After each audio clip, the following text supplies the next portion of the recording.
Yo, welcome back everybody to a brand new video here on the second channel. Today I'm going to be doing something a little bit different. I am going to be doing another deck profile video here, but in this profile I'm going to be showing off my two top picks for EUIC. Now this video is probably going up on Saturday, so the second day of the tournament, and I'm most likely going to be playing one of these two decks in the tournament. I'm not sold on the exact deck list yet, like the 60 could change, but I am most likely going to be playing either Lost Box or Gholdengo to EUIC this year. So in this video, I'm going to be showing off the lists, why I want to play them, and talk a little bit about them, and kind of just give you guys two deck profiles for two really underrated and strong decks right now, especially pretty well-positioned decks going into EUIC this weekend. If y'all are new here to the second channel, make sure to subscribe down below. We're on the road to 21,000 subs. And yeah, leave a like if you enjoy these deck profile videos. If you guys want me to keep making more of these deck profile videos, definitely leave a like in the video and leave a comment down below if you enjoy them, because I do enjoy making them. The last two I've made have been a lot of fun. But yeah, today we're doing a double hitter deck profile. So we'll start off with the Gholdengo deck.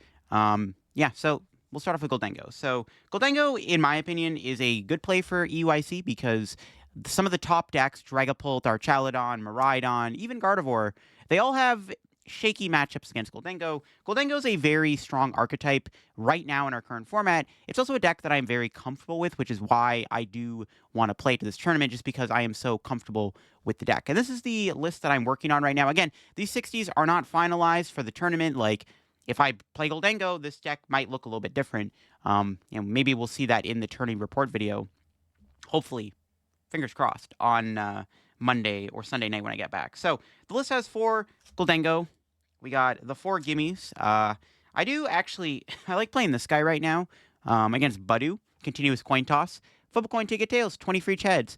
It's not optimal, and in a good world, you probably want to be playing 4 Surging Sparks gimme ghouls with minor errand running. But the benefit of playing this gimme ghoul is that against Budu, you can actually attack the Budu with the gimme ghoul to try to knock them out, which is pretty funny.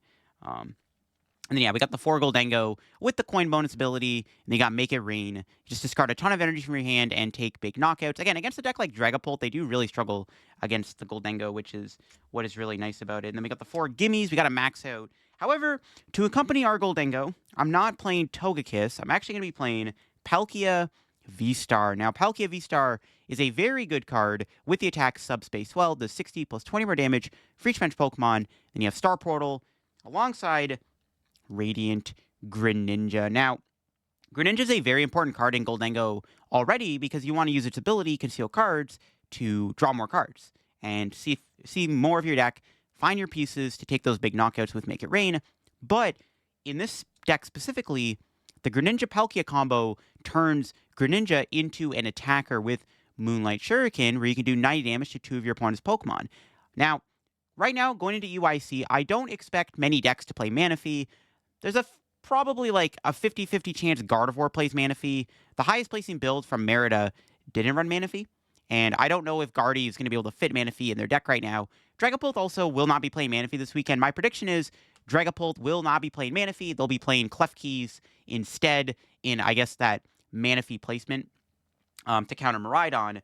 So, 2 of the best decks might not be playing Manaphy. I know for, I'm 80% sure Dragapult won't play Manaphy. But Guardy, 50-50. But, yeah, being able to take 2 prizes with Ninja is deadly. Not many decks will be playing Manaphy that aren't Dragapult and Guardy. Like any other archetype that maybe could technically play Manaphy, I also will not be expecting them to be playing a Manaphy. So, Lost Box won't be playing Manaphy. Even Charizard, if I hit a Charizard deck in the tournament, I don't think they're going to be playing Manaphy either. It's not a very common card right now. The only deck that maybe plays it is Gardevoir, but there's still like a 50-50 chance Guardy doesn't play Manaphy, and I don't expect Dragapult to play Manaphy at all this weekend. But Palkia also becomes a good attacker with Subspace Swell. You know, sometimes you run out of energy, sometimes you prize a retrieval. You just need that backup attack with Subspace Swell.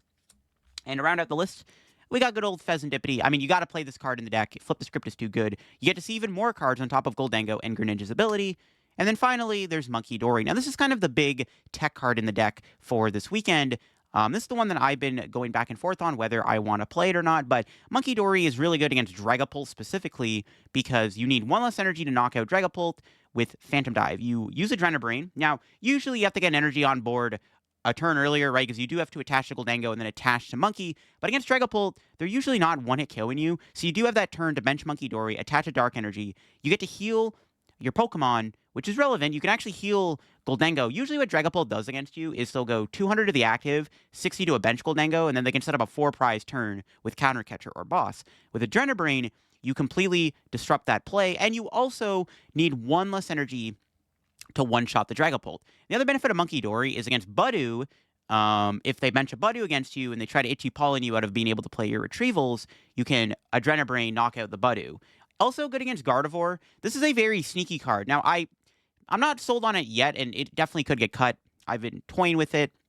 It doesn't come up that often. It's really just here for Dragapult and maybe sometimes Gardevoir. But you kind of want to wait to play this and surprise your opponent with it. You don't want to play it down early and just like have it on the board randomly. You usually want to save it if you can.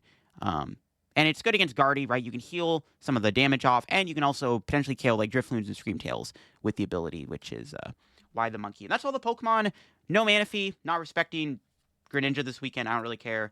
You know, not going to play Manaphy. Maybe needs an Iron Bundle, but definitely not going to be playing Manaphy. But yeah, that's the Pokemon lineup. We get into the supporters now. My current supporter lineup is 3 Cypher Maniac, one of the most important cards in the Gholdengo deck here. You know, search your deck for 2 cards, put them on top of your deck. You literally can guarantee 2 cards that you can draw into with Gholdengo or Greninja's ability. This is how you, like, basically find retrievals. This card literally puts 2 retrievals on top of the deck, right? Or Energy Search Pro. So I'm going to play 3 of these. I am playing 2 Iono currently. Again, this is not a finalized 60. This could change. A lot of my group that I'm staying with, I think actually all of them are going to be playing Gholdengo too. So we are working on the 60. I'm also talking to Yella about the list, the Funny Coin Man, and I'm not sold on 2 Iono yet, but I do like it. Iono's a really good bailout card. If you have a bad starting hand, Iono can refresh your hand. Also, I think this deck needs to play some kind of hand disruption. I know it's anti-synergistic in this deck, but I do like having the 2 Ionos. But I guess I can go down to 1 Iono this weekend. I've thought about Roxanne too. Roxanne's a really good card. It not only is it a good draw card in the late game, but it's also disruption. Iono is a good disruption card in the late game, but not a good draw card. So I could see the split. I'm playing 2 Boss. Obviously, just Boss's Order. Not really much more to talk about there. We need the Gust. I got a Turo in the deck. This is a very instrumental card in the deck, in my opinion. A lot of people really sleep on how good Turo is within Gholdengo. Basically, this has many uses. One, you get to heal Gholdengo. Very good against decks like Lugia, where they're trying to 2-shot you sometimes with the V-Star. Also, you can pick up your Pheasantipity so that you have a very insane board of just Gholdengos, which makes it very awkward for the opponent to take prizes that turn. Good against Miraidon. You can use this to heal with Gholdengo against Dragapult. You can pick up a liability that gets trapped. Like, sometimes you use Palkia to use Greninja, then Palkia just sits there and does nothing, and then they, trap it. Then you can Turo it. And then against Budew, if you have Palkia on the board, but no way to attack the Budew at all, like you literally have no retrievals left, or at least you can't play a retrieval, and there's no energy in the deck, you can Turo your Gholdengo, go into Palkia and subspace while knock out Budew. So, insanely important card. I love Turo. Also, it's good against like Snorlax and Control. Makes those matchups slightly more manageable. Yeah, Turo's a good card. And then finally, I'm just playing 1 Irida.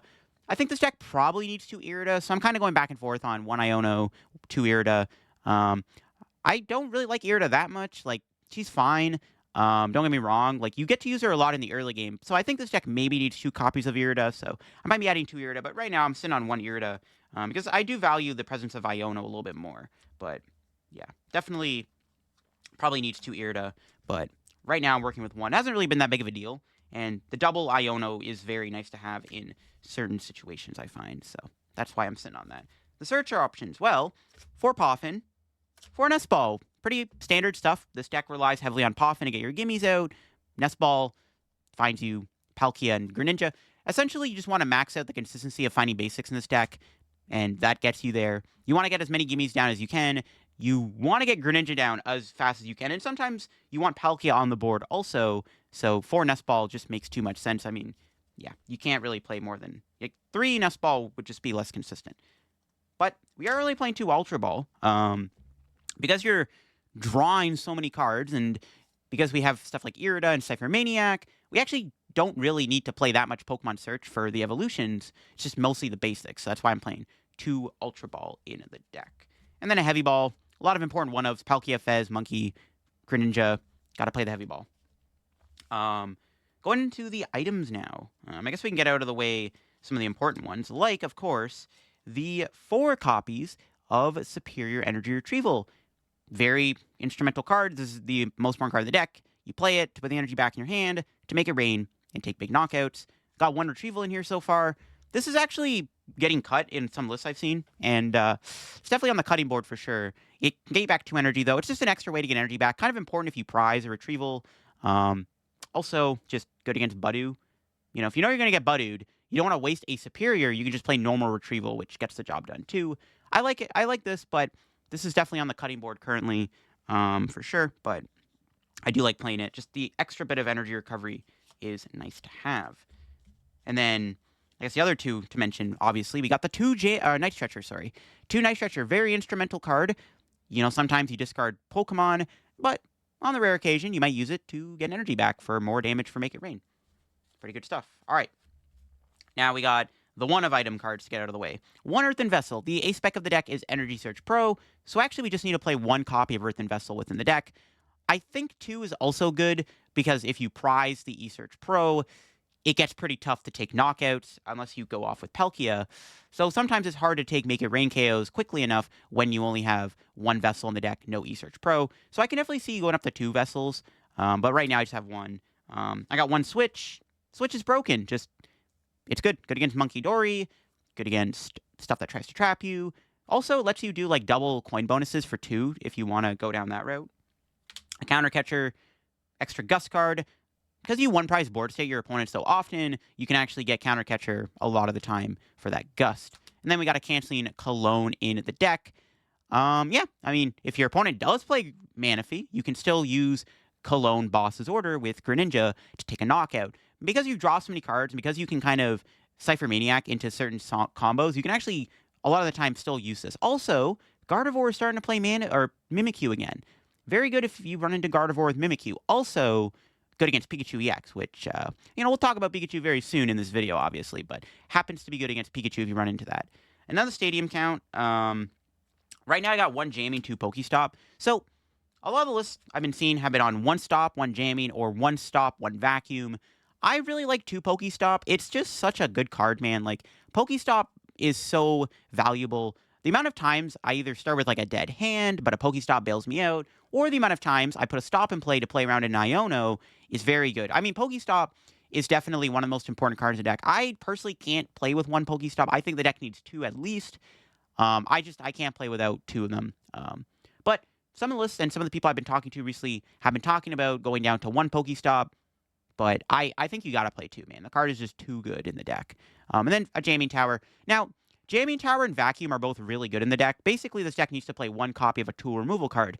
I think Jamming Tower is a bit better because, 1, you can bump your own Pokestop. Also, very important to slow down the opponent. A lot of the time with Vacuum, you have to remove a card from your hand, so you lose 1 more card, which sometimes can actually hurt the math on a Superior Energy Retrieval. Or, the Vacuum also only has 1 effect. With Jamming Tower, this can stay in play and really disrupt your opponent. So against Gardevoir, if you play this down and your opponent has no stadiums left, the Jamming Tower gets to stay and play the entire game, which is pretty deadly. Also, if you happen to have this in your starting hand against, like, Dragapult, just throw it down. Or even against Gardevoir, just slam it down and slow your opponent down from being able to play the game.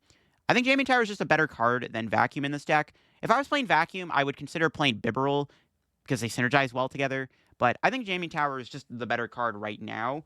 And yeah, it a lot of the time, because it can last more than 1 turn is basically what I'm trying to say. But compared to Vacuum, this can actually last a couple turns, right? This is why I like it. And then finally, the ace spec, of course, Energy Search Pro. Get all your basic energy out of your deck. With all the Archaludon and Raging Bolt and Miraidon and stuff and Dragapult, this card turns into a knockout early on in the game, and then you just snowball from there with the retrievals. The energy count. Got 3 metals so far. 3 metal, 3 water. So we got to play the metals, and we got to play 3 water for Palkia. 3 water is not a whole lot of waters. That's like one thing I don't like about this deck is 3 water is a little on the little side, obviously. I mean, literally, like, sometimes you'll prize 2 waters. You'll prize a water energy. It's a lot harder to do early game Ninja Palkia plays with only 3 waters. We just can't fit more than 3, and 3 has just been the normal amount. You could go to 4 water, 2 metal, I guess, but I don't like 2 metal. I had a game at a League Challenge a couple weeks back where I only played 2 metals in the deck, and I prized both of them, and I lost the game because of it. So I think 3-3 is fine, but maybe 2-4 is good. It depends on how much you value early game Greninja plays, because sometimes you don't even want to use Greninja early on in some matchups. And the energy count, obviously, to wrap things up, just the other one of basic energies. We got the beautiful HSS energies here. It's the best part about playing this deck. You get to bling it out with the energies. But yeah, we got one of each energy for the Energy Surge Pro. And that is my current take on Gholdengo. Again, this is not the finalized 60. Assuming I can get CP or make day 2 this weekend, fingers crossed, I'm going to probably have a bit of a different list, potentially. Again, a lot of people I'm staying with this weekend are also on a Gholdengo, or at least I'm trying to get them on Gholdengo, but it's looking like we're all sold on the deck. But we'll see what other changes are made to the Gholdengo deck. But the other deck that I'm very much considering bringing to EUIC is Lost Box, another deck that I'm very comfortable with playing. I'm familiar with the deck. I also think Lost Box is in a very good spot right now. Much like Gholdengo, the deck has a lot of good matchups against a lot of those big decks. I would argue the worst matchup right now that this deck would probably be up against is like maybe Miraidon, because it's like kind of a 50-50. But I think Lost Box just beats everything right now. And with the lack of Manaphy and Dragapult, you have a good Dragapult matchup. You have a good matchup into Guardy if they're not playing. Because most Guardy lists right now are not playing Flutter or Klefki. I do predict Gardevoir is going to put Klefki back in the deck, though, for this weekend, which is going to hurt the deck a little bit, but not really. Klefki is not as bad as Flutter main, or even Budu for that matter. So right now, I'm very comfortable with Lost Box and very much considering also playing this deck to the tournament because I'm comfortable with it, I'm familiar with it, and I think it's actually really well positioned for this weekend. Also, Drago is nowhere to be seen. So, for Comfy, obviously, the one Greninja. These are like your main draw engine of the deck, flower selecting, right? Look at the top 2 cards of your deck. One in the Lost Zone, one in your hand. Yeah, just great ability. And then Greninja. Not only is Greninja a draw card in the deck, but it also is a very important attacker. Yes, Greninja is one of the main attackers within the Lost Box deck. Because you can build it up with Mirage Gate, you can use Moonlight Shuriken a lot. And this attack not only is good to cripple setups, but sometimes 90-90 on a big Pokemon like a Dragapult can actually end up being relevant for Blood Moon or Saluna. This card is very good, and in my opinion, is one of the best cards in the deck. If you know how to properly pilot Lost Box, you'll use Greninja more often than not because it is one of the best cards in the deck. And then, of course, we got to play the old package of Cram and Sableye. Cram is good against Budu. If you get to 4, you can just go Attach, Retreat, Spit. And also, Spit's just good in general. Sableye, one of the main reasons why Lost Box is a good deck is because it has access to Lost Mine. You get 10 cards in Lost Zone, you put 12 damage counters on your opponent's Pokemon, and anyway, like, you know, we obviously have to play the Sableye in the deck because it is one of the strongest cards in the deck for sure. Definitely can't see you not playing Sableye in here, especially now with all the Budu going around. That Budu stays on the board. It's easy Lost Mine food. All right, the main attackers of the deck, like the main EXs, I should say. We got 3 of them here, so let's take a look. So we got Pikachu. This is a Pikachu Lost Box deck. I think Pikachu Lost Box is the optimal way to play the deck right now, and going into UIC specifically, it's the optimal way to play the deck, and that's just because of stuff like Archaludon and Lugia. 2 of those decks, I still expect those decks to be in the top 5 most played decks in the room. And that's really good for Pikachu, as Pikachu EX one-shots Lugia, one-shots Archaludon, and can't get KO'd in return because of its Resolute Heart ability. When it's got full HP, it would not be knocked down. Its remaining HP is 10 instead. This is a very instrumental card in a lot of matchups. Also good against Raging Bolt. They can Slither Wing you, but very good in that matchup. This card is just broken. It is a very good card. I can't personally see you playing without Pikachu right now just because of the popularity of decks like Archaludon and Lugia, where this card absolutely is MVP in those situations. And yeah, I think you just got to play the Pikachu this weekend. It's too good not to play. But what else is too good not to play is the combination of Barren Hands. So I've seen Lost Box decks also not playing Pikachu and just opting for these 2 instead without the Pikachu. But Pikachu, again, I think you need it right now. But Barren Hands are also very instrumental. Iron Hands is another card that you always don't really use. Like, it doesn't come up as often as you might think because it eats up so much Mirage Gates, but Hands is just too good not to play within a Lost Box deck. Ampy very much. 120 damage, knocks something out, take an extra prize. Very important against Gardevoir, very important against Dragapult. Like, literally any matchup you can think of, you'll probably use Iron Hands. Again, though, the main issue, it does require 4 energy, so you do usually have to double Mirage Gate to it, unless you bench it early and attach to it. But yeah, just very important to play in the deck. I can't really see you playing a Lost Zone deck without Hands right now. And then, of course, Blood Moon or Saluna, one of the best attackers in the deck. One actually thing that a lot of people don't kind of understand with Blood Moon is it's not just a late game card. I've seen a lot of people make a common mistake with Lost Box where they think Blood Moon is only good at the end of the game when it needs like one Mirage Gate or one energy attachment to work.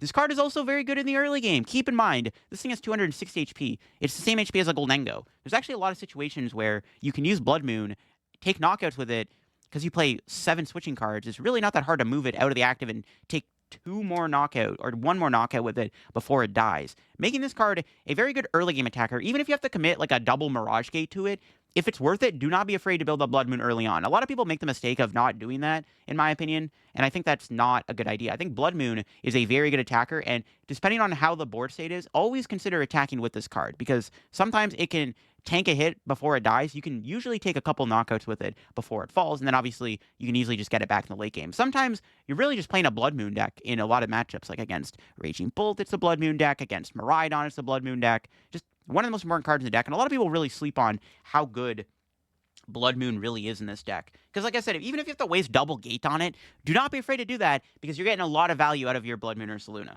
And then trap out the Pokemon. I do play an Iron Bundle. Hyper Blower, really good to force something in the active to win the game, or against Flutter Mane on the odd chance you do hit a Gardevoir with a Flutter Mane, or you play against Gouging Fire with a Flutter Mane, or Ancient Box. You need to be able to move it out of the active. Also, Refrigerated Stream is an option, does 80 damage, and if your opponent's active is an evolution, cannot attack. Bundle's also really good at slowing down decks like Charizard and Dragapult. It doesn't come up as often as you think, but you want to keep your eye out for those bundle plays against Dragapult. Because like Dragapult is not a bad matchup, but they don't play Manaphy because you can Ninja them, but you don't have one-shots on them. Usually you want to like go Ninja Hands or something like that, and then you clean up with Sableye, and then eventually like KO with Bear if you get enough damage on a Pult. But there are some weird lines you can take with Iron Bundle where you can use Bundle to stop the thing from attacking, which is pretty cool. All right, supporter time. For Colress, obviously the most important supporter in the deck, most important card in the deck, in all honesty. Just it's how you ramp up the Lost Zone. It's a good draw card. We got one Boss's Order, and then a Roxanne. So this is where the debate is right now. I'm actually torn between either Roxanne or Silene. The thing I like about Silene in this deck is you can reuse a lot of important resources. You can get a 5th Mirage Gate out of it. You can reuse Prime Catcher. But right now I'm just playing Roxanne, just extra disruption. Roxanne with Bundle and Sableye and Ninja is a very good combo. So I think Roxanne is still really good in the deck. I guess you could play Silene Roxanne, but I'm not sure we're going to fit that. But I do want to try to play Silene. Silene's also good with Pikachu, because you can put Mirage Gate on top of the deck. So if you get Iono'd after doing Topaz Bolt and you can't follow up with another Pikachu attack, you at least know you put a Mirage Gate on top so that you can try to pull it off of whatever happens, right? So that's why I think Silene is optimal also, but right now I'm just sitting on the Roxanne. This list is also very, I want to preface say, this is a very similar 60 to what Andrew Hedrick played to Merida. Might even be the same 60 to be honest with you, but I very much might want to consider playing Silene over Roxanne right now. That's just my opinion, though. But Roxanne is sometimes a win condition. Obviously, 4 Nest Ball to find your Pokemon, 3 Buddy Poffin to get your Comfies.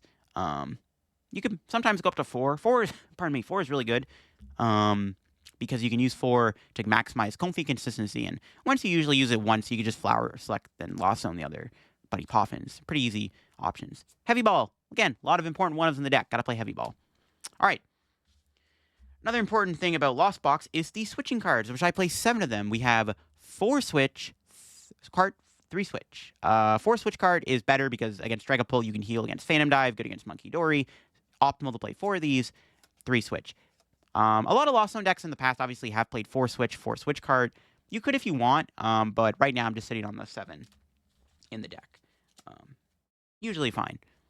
Then we got 4 Mirage Gate. Again, another very important card. It's kind of how you build up your attackers. Mirage Gate, search deck for 2 different types of basic energy and attach them to your Pokemon in any way you like. You obviously need this card to build up your Pikachu, your Iron Hands, your Greninja. You got to play the Mirage Gate. You got to play 4 of them. Again, that's why I want to play Silene, though. You will have a game or two where most of the time you end up Lost Zoning 1 Mirage Gate. You can easily get away with 3 Mirage Gate in a game. It's really not that bad. But sometimes it's grief to do that, and you prize one, you don't realize it, or whatever happens. That's why I kind of want to play the Silene, because that extra Mirage Gate you get actually can make a big difference, but that's just me. Another very valuable card, obviously, 4 copies of Super Rod to recover your energy in Pokemon. Very good with Mirage Gate specifically. 2 Vacuum to ramp up Lost Zone counts, also to get rid of Bravery Charms and stuff. yeah, pretty good. Rescue Board. It's the other Switch card, I guess, is Rescue Board. You put on your Comfy, doesn't get vacuumed off. Your Comfy is a free retreater. It's actually a decent card right now because most decks are playing Jamming Tower, not Vacuum. So usually if you just get rid of the Jamming Tower, this card is live instead of it getting removed forever, which is kind of cool. Pal Pad's good. Just put your supporters back. Very important if you get Iono'd or something.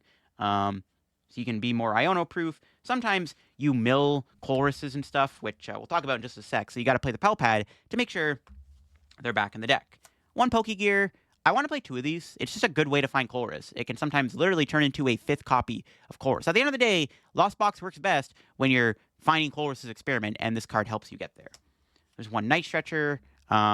Yeah, Night Stretcher's cool. This is maybe the most cuttable card in the deck right now, is the Night Stretcher. I maybe want to consider playing that gear, an 8th switching card at the Silene, like I said. But right now, there's a Night Stretcher. Good with Pikachu EX. Just, it gets a Pokemon back in your hand. It's just a nice card to have. It can also be kind of like a 5th Super Rod, so sometimes you lost on a Super Rod, which will probably happen a lot of the time. You can still get something back with the Night Stretcher. Prime Catcher is the Ace Spec. It's literally Gust and Switch in one card. You can use it with Flower Select to switch out, and you can also use it as a Gust card. It's the optimal Ace Spec within Lost Box. And then finally, 4 Pokestop. Again, this is, I think, Andrew Hedrick's Exec 60 from Merida. But yeah, the 4 Pokestop is very important in the deck because this deck plays so many items: Mirage Gate, Switch, Vacuum, Pokegear, Super Rod. Pretty good card to find those cards. Also, you can get you Pokemon, and you can use this with Lost Vacuum to vacuum over your own Pokestop to put 2 more cards in the Lost Zone. Sometimes that alone gets you to 7 turn 2. Very good against Iono. If this card stays in play, you get Iono'd. You can use it to find more Mirage Gates and stuff to keep attacking and chaining things over and over again. The energy count. 3 water. Some Pikachu lists have played 2 in the past. I think 3 is better because it makes it easier to use Greninja multiple times in a game, which I think you have to use Greninja in Lost Box. Again, it's one of your best attackers. So we're going to play 3 water.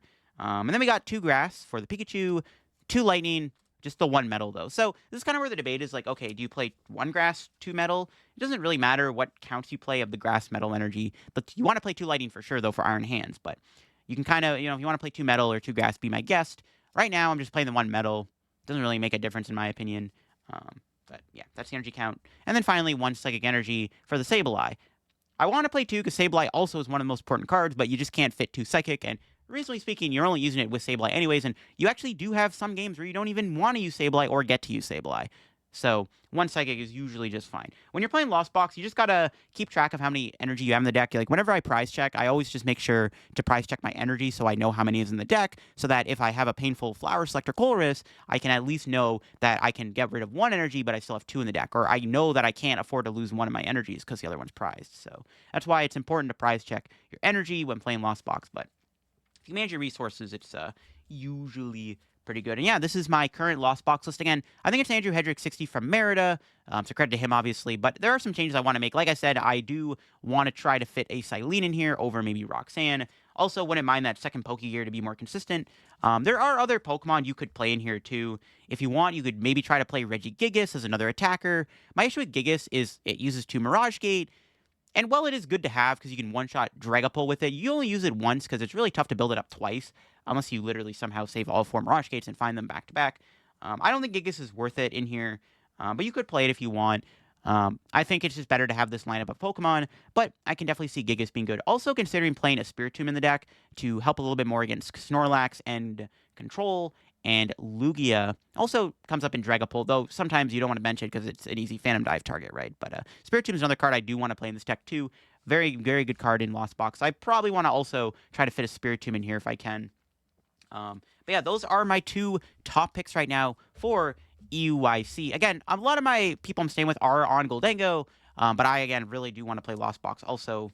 Because I think this deck is a really good play for this weekend. I mean, both decks seem really well positioned for EUIC. I think Lost Box is probably like the overall better deck if you're a skilled enough player who can pilot it well. Gholdengo's a bit easier to play, but also has a very good power level in the meta right now. Both decks are really good for EUIC. Very much considering one of the 2. I'll have to see what I end up deciding on this weekend. Hopefully, I have a tourney report up if I can actually make day 2 or get CP. We'll see how it goes. Hope you enjoyed the video. Again, if you enjoyed these deck profile videos, make sure to leave a like on the video. Subscribe down below if you're new to the channel. Yeah, that's about it from me. This video, again, should be going up on the Saturday. So by that point, I've already sold on the deck list. But, yeah. Catch y'all in another video very soon. and bye-bye.